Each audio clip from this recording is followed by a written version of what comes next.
what I hear you asking is, what about the dark side of psychedelics? And I think that's certainly worth talking about. It isn't a joyride necessarily. One thing that is quite wonderful about psychedelics is that, and I'll just speak of the mushroom in this case, is that it's wonderfully kind to beginners. But if you are an acolyte of the priesthood, sooner or later it will scare the socks off you. And in many ways it can do this. In fact, that's what's so scary about it, is it knows the way to scare you, just like it knows everything else about you. And so in my talk I stressed the facility with which one can access these places, and I sort of teased yoga. It is easy to access these places. The question is then, but is it easy to control and manipulate and understand these places? And this is where it can turn you every way but loose. This is where you want to have your mantras polished and your yantras ready, because in that domain it all works. All that malarkey that doesn't ever work anywhere else, in that domain it works. And so I think one should have techniques, the ring pass not, or mantras, something that you have faith in, power objects. Ultimately, the best advice I've ever come on, and it's pretty sickening advice, but the goal is to survive these things, is Frank Herbert's advice in Dune about fear. And he says, fear comes like a wind. It comes. And the way you meet it is you meet it.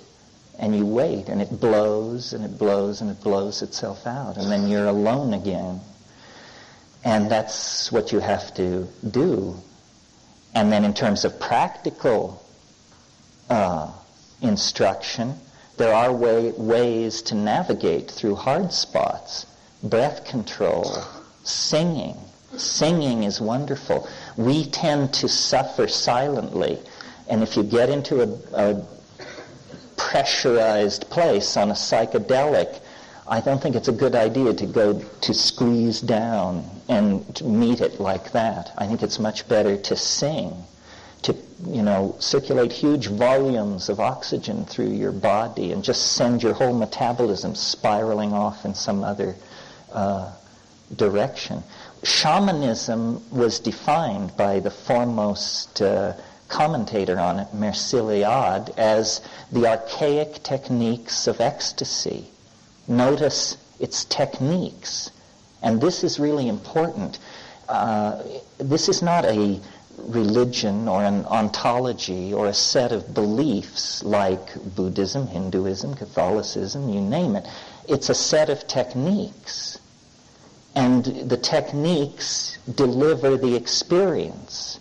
And then out of the experience one creates whatever models of the universe seem appropriate. But this is what science was before science. This is what religion was before religion. And it's deep. It's the deepest thing there is.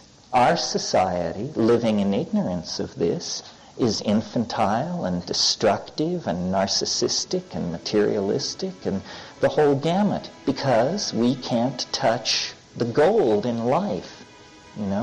It's hard for us. It's very elusive. It's far from us. Authenticity is fleeting, and we require psychotherapists and self-affirmation and all this stuff to hang on to it. How I got into this, like the gentleman who asked the question, is by being in the Amazon, by having searched India to see, what can you show me? And they couldn't show me anything. They wanted me to sweep the ashram for 12 years, and then something wonderful was going to happen. But then when I got to South America, I said, what can you show me? And this guy said, let's sharpen our machetes. We'll go out here and get some of this snake vine and come back, and I'll show you. And by 10 o'clock that night, I was sobbing in the guy's arms. He'd shown me I was a convert. I'd sweep his courtyard for 12 years without asking.